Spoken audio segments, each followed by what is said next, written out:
Assalamualaikum warahmatullahi wabarakatuh. Sekarang kita masuk di bab yang terakhir di semester 1, yaitu hikayat. Oke, hikayat ini kayaknya sudah tidak asing di telinga kalian ya. Kayaknya pernah belajar juga di saat SMP. Oke, kita lanjut ke slide selanjutnya. Di sini ada dua cerita. Yang pertama hikayat bawang merah bawang putih, yang kedua ada hikayat putih hijau. Sudah kalian tahu kan hikayat seperti apa? Nah, hikayat itu sama halnya dengan cerita rakyat. Oke, kita lanjut ke slide selanjutnya. Oke, di bab keempat ini kita membahas tentang hikayat. Nanti Ibu akan bahas yang pertama itu definisi ciri-ciri dan jenis-jenis hikayat, kemudian nilai-nilai dan isi yang terkandung dalam hikayat, kemudian pengungkapan kembali isi hikayat, terus ada perbandingan, nilai kebahasaan hikayat dan cerpen, kemudian yang terakhir penyusunan hikayat ke dalam bentuk cerpen. Ibu bahas yang tadi yang pertama dulu di bagian A itu ada definisi, ada ciri-ciri atau karakteristik hikayat, kemudian yang ketiga itu ada jenis-jenis hikayat. Oke, lebih detailnya akan Ibu jelaskan di slide-slide berikutnya. Oke, definisi dari hikayat. Hikayat itu sama halnya dengan karya sastra lama berbentuk prosa atau cerita yang mengisahkan tentang kehidupan keluarga istana atau kaum bangsawan, orang-orang ternama, orang suci di sekitar istana dengan segala kesaktian, keanehan, dan mukjizat tokoh utamanya. Nah, di sini hikayat itu sepertinya tuh mirip kayak cerita sejarah atau berbentuk riwayat hidup yang di dalamnya terdapat peristiwa atau kejadian yang tidak masuk akal dan penuh keajaiban. Fungsi dari hikayat itu sebagai media hiburan, pembangkit semangat, atau meramaikan sebuah pesta. Oke, kita masuk ke karakteristik dari hikayat. Yang pertama itu anonim. Anonim itu sama halnya dengan biasanya tidak ada nama si pengarang. Jadi pengarangnya itu tidak diketahui siapa. Kemudian bersifat statis. Berarti kalau statis ini maksudnya memiliki sifat yang kaku dan juga tetap. Di sini kaku di sini biasanya maksudnya menggunakan bahasa-bahasa yang karena sering menggunakan bahasa-bahasa di zaman dahulu dan itu menggunakan rata-rata bahasa-bahasa yang kaku. Kemudian menggunakan bahasa klise juga. Kemudian istana sentris, berarti kalau istana sentris ini membahas tentang istana-istana di zaman dahulu, bersifat komunal, kemudian tradisional, menceritakan kisah universal manusia, kemudian menceritakan tentang kesaktian seorang tokoh, kemudian terdapat kemustahilan di dalam ceritanya. Di sini berarti dalam hikayat itu adalah ada cerita-cerita yang di luar nalar atau ada banyak cerita tentang yang mengandung fiksi. Itu yang ada di dalam hikayat. Di sini ada hikayat berjudul Hikayat Patani. Bisa kalian baca. Kemudian kalian tentukan sifat-sifat yang ada di dalam hikayat ini apa aja sih? Misalkan, oh di sini ada istana sentris, Bu. Nah, kalian tunjukkan mana yang menunjukkan bahwa hikayat ini bersifat istana sentris. Kemudian, oh ini bersifat anonim, Bu. Nah, nanti kalian tentukan juga mana yang menunjukkan sifat ini bersifat anonim. Dan coba misalkan ada membahas tentang kesaktian. Nah, kalian tentukan mana nih yang menunjukkan tentang kesaktian. Oke, ini tidak usah kalian tulis semuanya teksnya, kalian cuman langsung tentukan aja mana yang bersifat statis, mana yang bersifat anonim, mana yang bersifat kesaktian. Langsung kalian sertakan salah satu bukti. Oke, sekarang kita masuk ke jenis hikayat yang berdasarkan fase historis sebagai berikut. Yang pertama ada hikayat berunsur Hindu. Berarti contohnya seperti hikayat Pandawa 5, kemudian hikayat tentang Sri Rama. Jadi di sini bercorak tentang berunsur Hindu, maksudnya adalah masih ada unsur agama Hindunya. Dan kita di Indonesia itu agama Hindu itu sangat lekat banget, identik banget dengan Bali. Jadi rata-rata hikayat yang berunsur Hindu ini berasal dari cerita Bali. Kemudian hikayat berunsur Hindu Islam, contoh hikayat Jaya Lengkara atau hikayat Si Miskin dan hikayat Indraputra. Kemudian hikayat berunsur Islam, itu ada hikayat 1001 Malam dan hikayat Kamar al-Zaman. Di sini juga ada jenis hikayat berdasarkan isinya. Yang pertama ada jenis rekaan, itu ada hikayat Malim Dewa. Kemudian jenis sejarah, itu ada hikayat Hang Tua. Berarti kalau sejarah ini berarti punya historis di zaman dahulu, ada cerita cerita sejarah yang sangat melekat sampai saat ini. Ada hikayat Patani, kemudian ada hikayat Raja-Raja Pasai. Kemudian ada jenis biografi, ada contoh hikayat Abdullah dan hikayat Sultan Ibrahim bin Adam.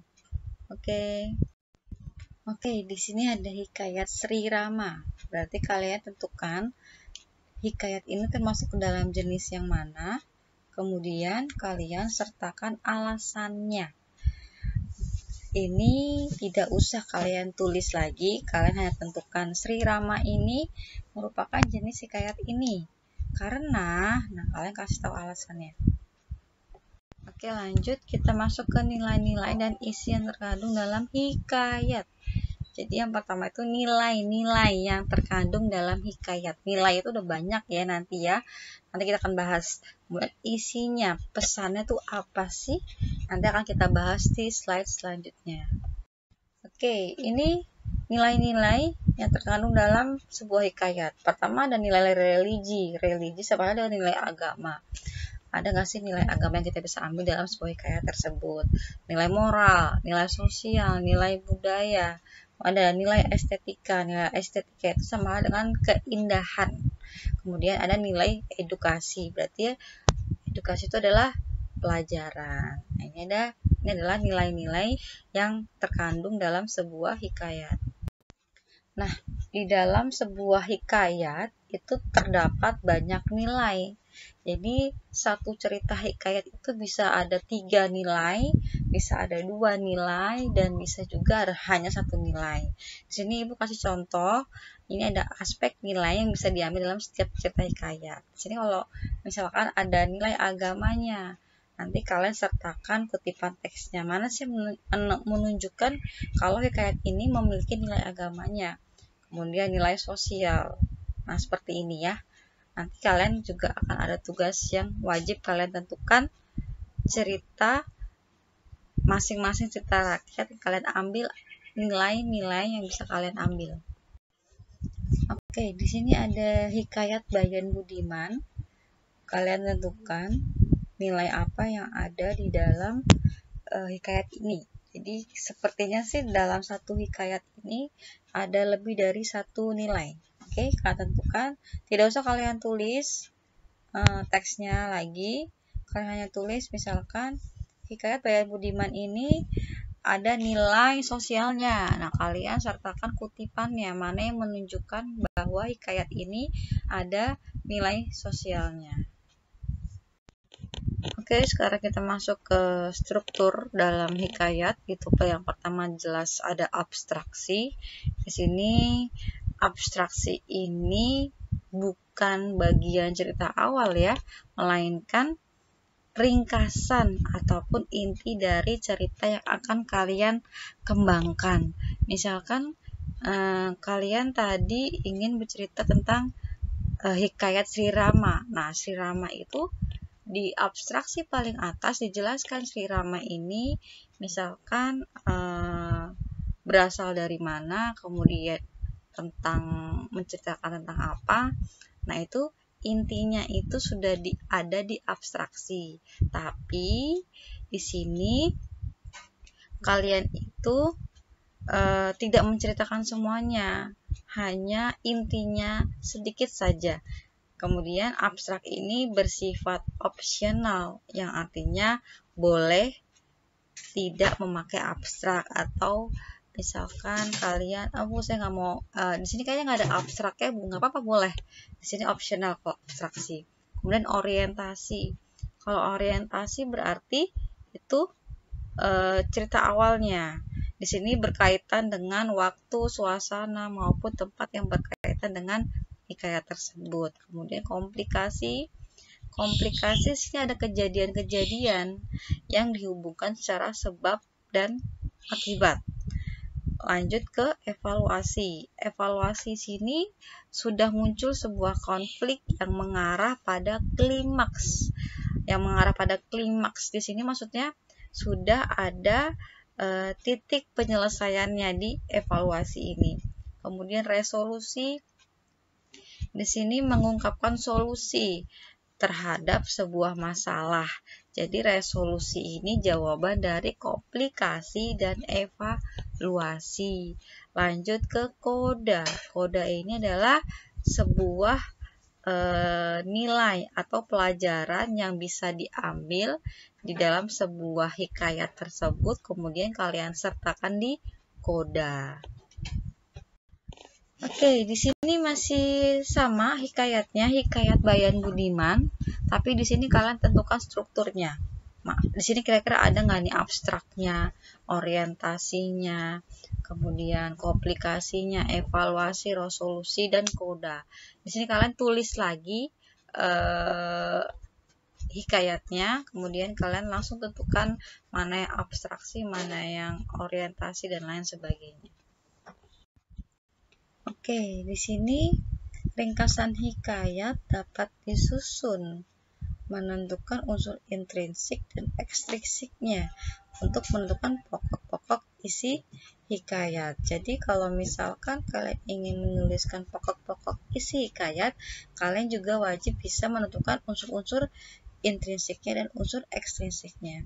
Di sini langkah-langkahnya seperti apa? 1, kalian baca dulu semuanya, kemudian kalian catat gagasan pentingnya. Kemudian yang ketiga, kalian menulis ringkasannya. Yang keempat, kalian kalau ada dialog dan monolog tokoh cukup ditulis isi atau garis besarnya saja.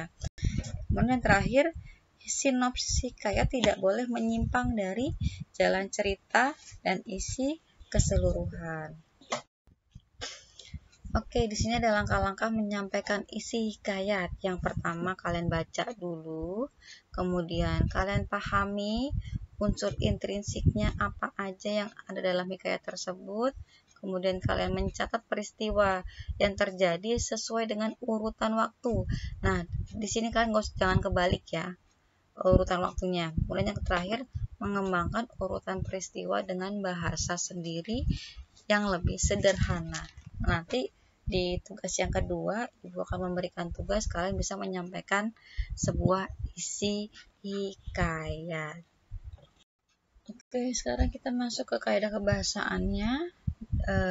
Dalam hikayat ini sangat banyak menggunakan sebuah majas. Nah, kalau kita mau berbicara tentang majas, itu majas tuh banyak banget dan nggak mungkin Ibu ngejelasin satu-satu di sini. Jadi Ibu akan jelaskan intinya saja. Di sini ada menggunakan majas perbandingan. Perbandingan ini banyak banget majasnya. Itu ada majas personifikasi. Itu personifikasi itu seperti benda mati seolah hidup. Nah, seperti daun kelapa tersebut seakan-akan melambai kepadaku, itu personifikasi. Kemudian ada hiperbola. Nah, hiperbola ini yang sudah kalian paham banget ya. Kemudian juga ada alegori. Alegori ini menyandingkan suatu objek dengan kata kiasan. Ini sering banget ada di hikayat. Misalkan, suami adalah nahkoda dalam mengarungi kehidupan rumah tangga. Nah, nahkoda di sini maksudnya sebagai pemimpin. Oke, paham? Oke, kita langsung lanjut aja ke majas sindiran. Di sini majas sindiran juga lumayan banyak. Jadi Ibu tidak menjelaskan semuanya ya, hanya segelintir. Ini ada majas ironi. Ironi itu ada majas yang menggunakan kata-kata yang bertentangan dengan fakta yang ada. Contoh, rapi sekali kamarmu sampai sulit untuk mencari bagian kasur yang biasa ditiduri. Maksudnya nyindir kan, maksudnya kamarnya tuh berantakan banget gitu loh. Lanjut ke ada sarkasme. Nah, ini menyampaikan sindiran secara kasar. Kamu itu hanya sampah masyarakat. Nah, itu ke majas sindiran. Kemudian kita masuk ke majas pertentangan. Ini juga lumayan ada litotes. Ini berkebalikan sama hiperbola. Kalau hiperbola itu melebih-lebihkan, kalau litotes ini menyederhanakan. Contohnya, selamat datang ke gubuk kami. Nah, gubuknya di sini maksudnya kan rumah. Jadi di sini bahasanya kayak merendah gitu kalau litotes. Kemudian paradoks. Jadi membandingkan situasi asli atau fakta dengan situasi yang berkebalikan. Contoh, di tengah ramainya pesta tahun baru, aku merasa kesepian. Jadi ada situasi yang terbalik. Dia di situasi yang ramai tapi dia merasa kesepian. Kemudian ada majas penegasan. Ada sini Ibu kasih contoh majas alonim.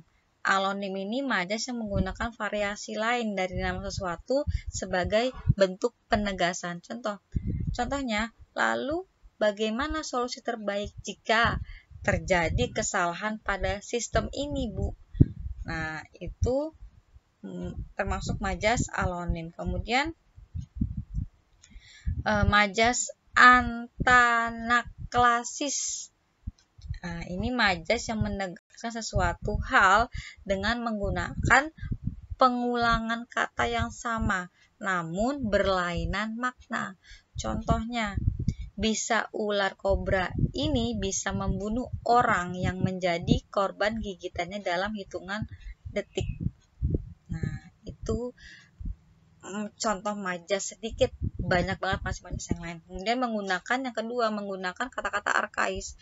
Kata-kata arkais ini adalah gaya bahasa dalam hikayat yang biasanya menggunakan bahasa-bahasa kuno. Jadi masih ada hubungannya dengan masa lalu.